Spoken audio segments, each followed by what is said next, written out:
always just go out and find a scene I like and sort of just attempt to render it, kind of pseudo-impressionistic style. Today, there's a meditative process, there's an inward looking, it's almost as if there is a vision and a feeling, and then I find a scene that captures that. It's almost as if the vision comes first, and then I have to find a scene or create a scene that captures the essence of that feeling. And then, it's just, I like to stand in front of the canvas and then just let my hand go. And just have an intuitive start where my hand is just moving, and it's just about design, and it's just about fluidity, and it's just about the expression. And then later, to have that image do what I call be shepherded by intellect. And I went to college on an athletic scholarship pre-law. And when that didn't work out, I came home and my mom suggested I take an art class. And I was so afraid to take it that I made her take it with me.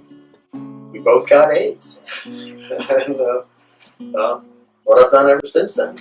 But I seem to have just fallen into it. In the beginning, I just let it to be an expression of a vision, because I have a concept that I'm trying to communicate, and that's my idea about art, is that it's not a thing, it's an experience, and that it's a means of communication. So the fundamental aspect and element that I try to become clear within myself is, why am I doing this? Not how, why.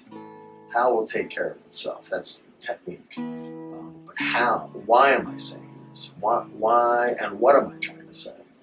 And then let the technique be an expression of that concept. The painting has become a physical manifestation of an inward experience. And so out of this yearning desire to connect, the outgrowth of that was the experience of a oneness, spiritual oneness, and a life-changing vision of the nature of this realm. And so my work began to take on a quality that reflected that concept of oneness. The edges became very soft because I began to see edges as a symbol of separation. There's this thing, and they create an edge.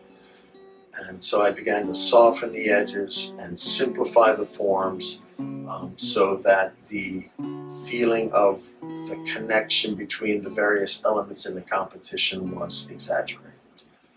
And that became the primary focus of the paintings. The very, very first one I did, I just walked into my studio, put a painting on a canvas, and started painting the way I felt like painting. No teachers, no past, no great masters, just I'm doing this.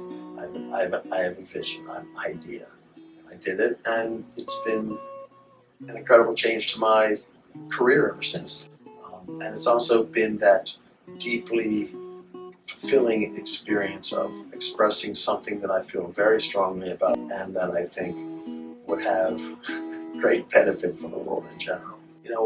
One of the things that I've tried to move out of in a personal context is an either-or paradigm. It's either this or that. It's either right or wrong, good, bad, and move into a both-and paradigm. So it's both abstract and realistic. So it is really an interesting experiment and exercise in balance. How much of the reality, the so-called reality of an object to give it, without it becoming so abstract that an individual would not be able to walk outside and maybe find a similar experience.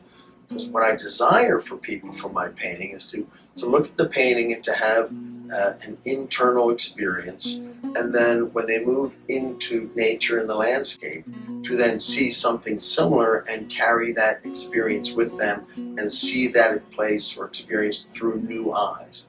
That it's not just a physical experience, it contains a spiritual aspect.